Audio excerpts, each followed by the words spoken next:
DCM DKShi ಮತ್ತೆ ಸುದ್ದಿಯಲ್ಲಿದ್ದಾರೆ. Sandalwood ನಟ ನಟಿಯರ ವಿರುದ್ಧ ಡಿಕೆಶಿ ಸಿಟ್ಟು ಹೊರಹಾಕಿದ್ದಾರೆ.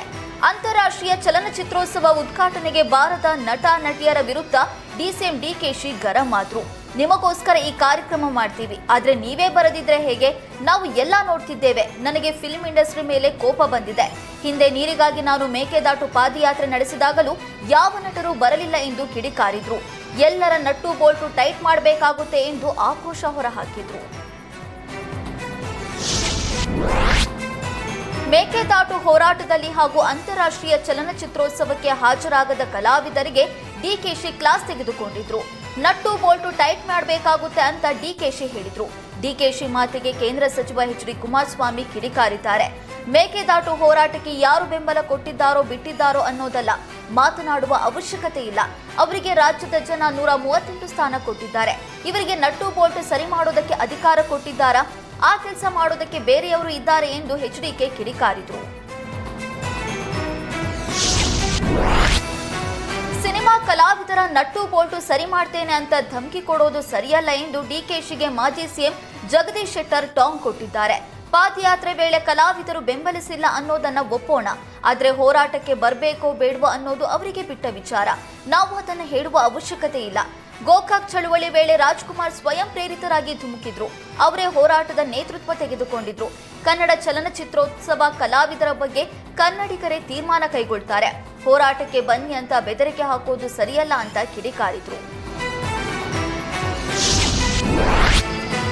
ಕಲಾವಿದರಿಗೆ ಡಿಕೆಶಿ ಕ್ಲಾಸ್ ತೆಗೆದುಕೊಂಡಿದ್ದನ್ನ ಆರ್ ಅಶೋಕ್ ಖಂಡಿಸಿದ್ದಾರೆ. ಅನುದಾನ ಬೇಕಾದ್ರೆ ಶಾಸಕರು ತಮ್ಮ ಬಳಿ ತಗ್ಗಿ ಬಗ್ಗಿ ನಡೆಯಬೇಕು ಅಂತ ದರ್ಪ ಮೆರೆದಿದ್ದ ಡಿಕೆಶಿ ಈಗ ಕಲಾವಿದರಿಗೆ ಬಹಿರಂಗ ವೇದಿಕೆಯಲ್ಲಿ ಧಮಕಿ ಹಾಕಿದ್ದಾರೆ. ನಿಮ್ಮ ಕಾಂಗ್ರೆಸ್ ಪಕ್ಷದ ರಾಜಕೀಯ ಪಾದಯಾತ್ರೆಗೆ ಸಿನಿಮಾ ಕಲಾವಿದರು ಬರೋದು ಬಿಡೋದು ಅವರವರ ವಿವೇಚನೆಗೆ ಬಿಟ್ಟಿದ್ದು. ಕಾಂಗ್ರೆಸ್ ಪಕ್ಷಕ್ಕೆ ನಡೆದುಕೊಳ್ಳುವ ಕಲಾವಿದರಿಗೆ ಮನ್ನಣೆ ಸಿಗುತ್ತೆ, ಇಲ್ಲವಾದ್ರೆ ಸಿಗೋದಿಲ್ಲ ಎನ್ನುವ ನಿಮ್ಮ ಮಾತು ಶೋಭೆ ತರೋದಿಲ್ಲ. ಸಮಾಜದಲ್ಲಿ ಎಲ್ಲರೂ ನಿಮಗೆ ಹಾಗೂ ನಿಮ್ಮ ಪಕ್ಷಕ್ಕೆ ಸೆಲ್ಯೂಟ್ ಹೊಡೆಯಬೇಕು ಅನ್ನುವ ಕೆಟ್ಟ ಮನಸ್ಥಿತಿಯಿಂದ ಹೊರಗೆ ಬನ್ನಿ. ಕಲಾವಿದರು ಯಾರ ಸ್ವತ್ತು ಅಲ್ಲ. ಕಲಾವಿದರನ್ನ ನಿಮ್ಮ ಕಾರ್ಯಕರ್ತರಂತೆ ನಡೆಸಿಕೊಳ್ಬೇಡಿ ಅಂತ ಅಶೋಕ್ ಕಿಡಿಕಾರಿದ್ದಾರೆ. ಸಿನಿಮಾ ಕಲಾವಿದರ ಬಗ್ಗೆ ಡಿಕೆಶಿ ಹೇಳಿಕೆಗೆ ತೀವ್ರ ವಿರೋಧ ವ್ಯಕ್ತವಾಗಿದೆ. ರಾಜಕಾರಣಿಗಳ ಜೊತೆಗೆ ಕನ್ನಡ ಪರ ಹೋರಾಟಗಾರ ಕರವೇ ಅಧ್ಯಕ್ಷ ನಾರಾಯಣಗೌಡ ಡಿಕೆಶಿ ವಿರುದ್ಧ ಗುಡುಗಿದ್ದಾರೆ. ಯಾರು ಯಾರನ್ನ ನಟ್ಟು ಬೋಲ್ಟ್ ಟೈಟ್ ಮಾಡ್ತಾರೆ ಅನ್ನೋದು ಮೇಲಿರೋನು ನೋಡ್ತಾನೆ. ನಮಗೂ ಚಲನಚಿತ್ರ ನಟರ ಮೇಲೆ ಬೇಸರ ಇದೆ, ಆದ್ರೆ ಹಾಗಂತ ನಟ್ಟು ಬೋಲ್ಟು ಅನ್ನೋದಲ್ಲ. ಕಲಾವಿದರನ್ನ ಪ್ರೀತಿಯಿಂದ ನೋಡಬೇಕು ಅಂತ ಕಿಡಿಕಾರಿದ್ದಾರೆ.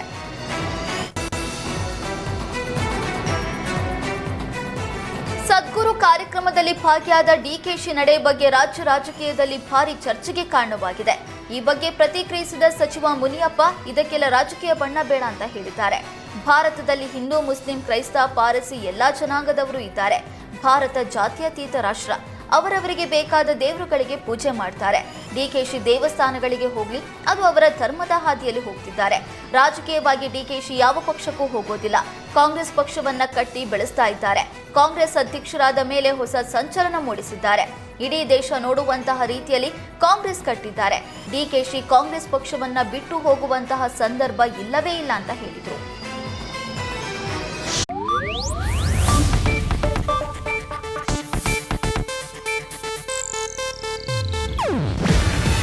ಇದು ಏಷ್ಯಾನೆಟ್ ನ್ಯೂಸ್ ನೆಟ್ವರ್ಕ್ ಪ್ರಸ್ತುತಿ. ನೀವು ನೋಡ್ತಿದ್ದೀರಾ ಏಷ್ಯಾನೆಟ್ ಸುವರ್ಣ ನ್ಯೂಸ್.